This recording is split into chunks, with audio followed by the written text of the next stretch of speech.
Guys, today I just want to talk about the piece of advice that some people still give, and I must admit, I agree, I actually still like it too, and that is, I want to lose weight, and therefore eat less, move more. Now, you can go on the internet and you will see every variation of, bullshit, that's not right, that doesn't work, it's more complicated than that, da da da da da da. Now, from my perspective, I think it's a good piece of advice for the person who has done nothing, continues to sit in their ass and do nothing about it, and continues to overeat the wrong foods. And I'm not saying eat less, i.e. don't eat as much as you're currently doing.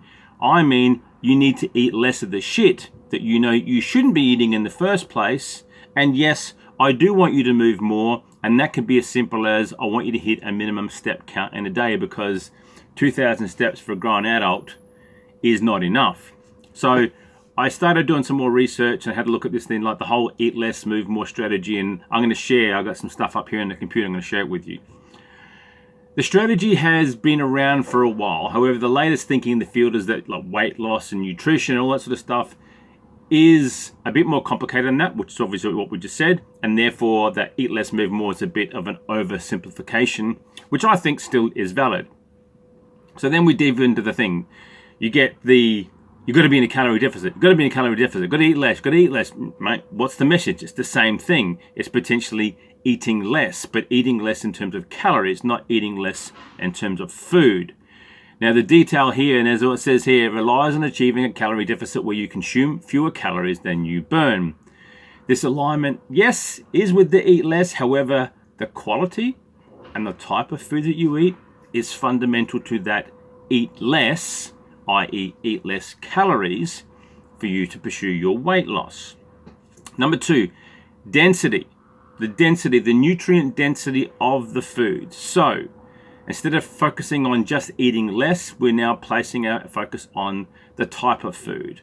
The right type of food with the right nutrients, the right calorie content that fills you up, makes you feel full, and doesn't make you go back like the bag of Cheetos does time and time again. And you said you started with a few chips and now you've got the whole bag down your gob. So therefore, we're focusing on minimally processed, literally it's almost like, from the farm to plate type stuff. Physical activity, the moving more. Yes, it's important about weight management, but the focusing on the type of activity is probably more important. So yes, I'm a big believer in steps. I do a shitload of steps in a day. That's just me. And in addition to that, I still strength train. I lift weights. I do hit high intensity. I love conditioning type style, but again, that's what works for me. So as we say here, it's overall health that we're looking at. So therefore, throughout the day, structured sessions, i.e. you're going to go to the gym, you're going to come home, you're going to do a bodyweight session. Periods of time where you're putting it away, such as routine, i.e.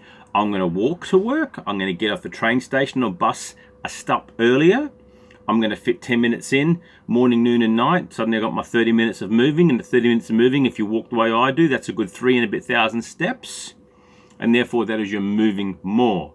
The individual stuff then comes into this, and this is stuff like, what are my genetics? What are my body composition? And therefore, you see a whole lot of people throw this up saying, because of this, I can't do that. Well, fucking bullshit. Because of this, you can still do something that benefits and works for you. Genetics aside, you're still a human being. You can still get up off your ass. You can still walk. You can still do something. If walking gives you the shits and it hurts you in terms of shin splints or whatever, then go onto a stationary bike. Something is low impact. Go to water aerobics, whatever. Get some buoyancy, but still find a way. The final thing really is behavior. So the psychological and behavioral aspects of weight management are probably the key thing. People talk about motivation. I can't stand that personally. To me, it's I've got to be consistent, and therefore it's my own personal discipline, or I'm going to get a coach to come in, and then we use that A word, accountability, which is a way for us to go about this. However, the key thing is this. If you're stuck, ask for help. If you've hit a plateau and you're getting sick and tired of being sick and tired of waiting around for it to happen, go and ask for help. Might be something different. It might mean that if you're like the habitual dieter, you are constantly in a state where your body is going F you and your metabolism is reducing. You may need to rebuild that. You may need to do what we say, reverse diet, and get it back up to a point where then when you do start to cut and you do hit the calorie deficit, that it works. And yes, reverse dieting does work. There is that many opportunities and examples of this working out there, particularly for those people who are eating bugger all. That's it. So eat less, move more. My 2 cents worth. I still think it's valid. Maybe it's how it's delivered. Maybe it's not as blunt as what I like to do it. But at the end of the day, as you see with those 5 points that we just talked about, if we dig into it, we can find that we can still do what we need to do for us without just going, hey Dom, that's an oversimplification. It doesn't work. Because it does.